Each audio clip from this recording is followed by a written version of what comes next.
come on up here and give her a kiss. Come on.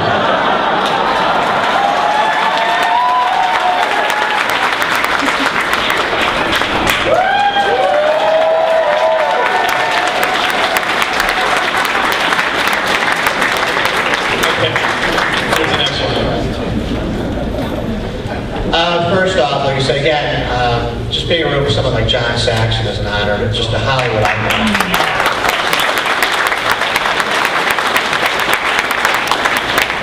And I know some of the later films, Heather, Robert,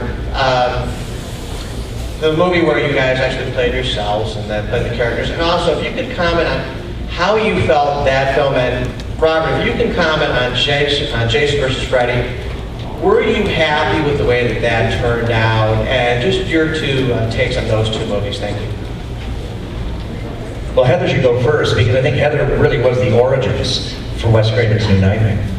Yeah, I had actually, once a year I try to get together with Wes, or whenever he has some free time. And I had a lunch appointment with him, and we had a long lunch where I had told him just some of the things I'd been dealing with in my life. And I was a new mother, I had a young son, and my husband, works as a special effects makeup artist, and we talked about some of the projects he was working on, and then I talked about my mother a little bit, and then we talked about how I had a stalker who was actually making my life kind of uncomfortable. And then about a couple months later, I got a phone call, Heather, I've got this new script, and to read it because I think New Line's interested in doing a 7th Nightmare on Elm Street.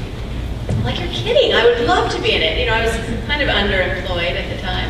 And so I read it, and I just turned to my husband like, oh my God, this is crazy. And I told Wes, there's no way, I can't do this. This is, I don't know, it just seems wrong, breaking the fourth wall. I don't know, are you sure you really want to commit yourself to this? And he's like, they really like this idea, and they like the script, and of course you would have to do it and agree.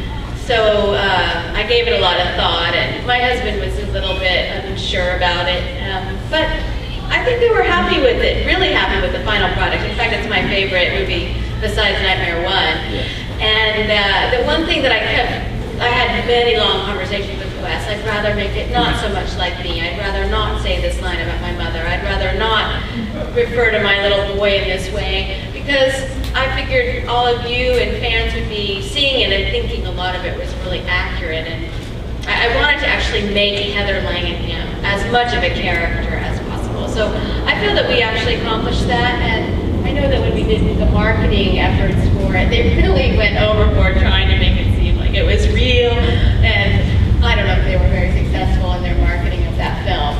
Well, I think that film was slightly ahead of its time. If you guys remember, it preceded Wes Craven's Scream trilogy. And with the exception of Sam Raimi, it's probably the first deconstructed horror movie. There's one being advertised right now that I'm proud of at the Anchor Bay booth called Behind the Mask. Concept, which says it's sort of us saying, we know that you know that we know that you're one step ahead of us, but we're still going to scare you. We're still going to get to you. And like Heather, I think Nightmare 7, Wes Craven's New Nightmare, is now one of my favorites because it was a first in that it was really respecting the audience. The other thing is regarding Freddy versus Jason. What I like about Freddy vs. Jason is it's from you guys. It's inspired from fans, and it's inspired by the history of fandom. Back in the 30s, male adolescent boys were sitting around, with their yo-yos, discussing during the Depression whether the Wolfman could kick, Frankenstein's ass. And they made Frankenstein meets the Wolfman. That's where this comes from. That was that concept. If you remember that great film Diner with Kevin Bacon, they all sit around the diner wondering which one of the Bonanza boys could beat up the other one. While they're all having pancakes after their failed dates.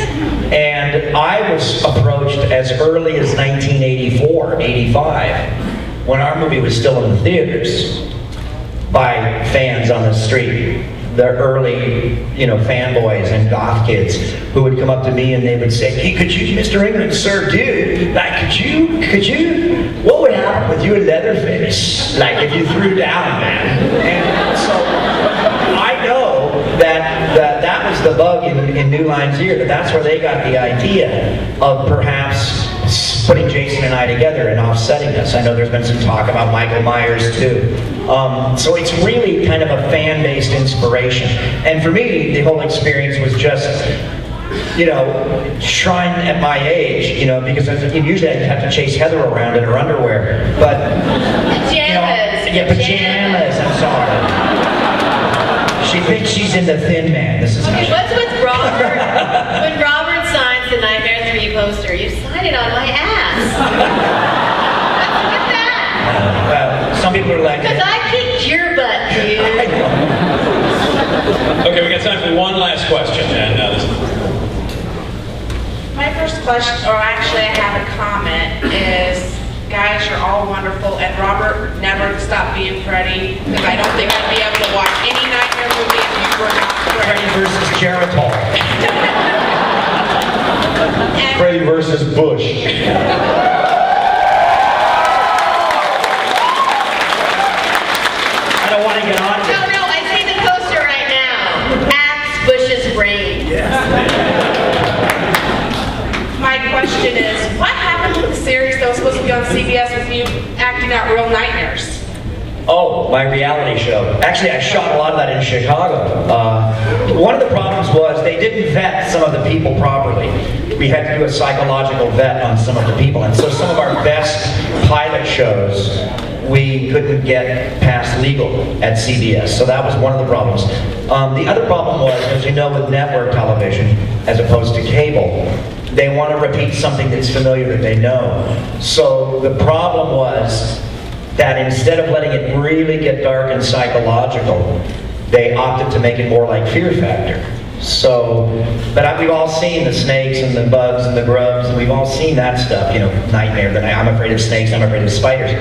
But yet we had these brilliant episodes with a girl locked in a house, and we had like these Cirque du Soleil, Jim Rose, Pierce, vaudeville guys all done up as psychotic clowns, hidden in the medicine cabinets, hidden in the tubs.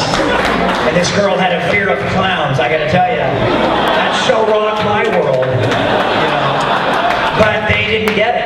The network just didn't get that was the right way to go. They kept making us more and more Fear Factor, so it shall never see the light of day. Well, A year of my life. this has been way too short. We're out of time. Let's give it up for the cast.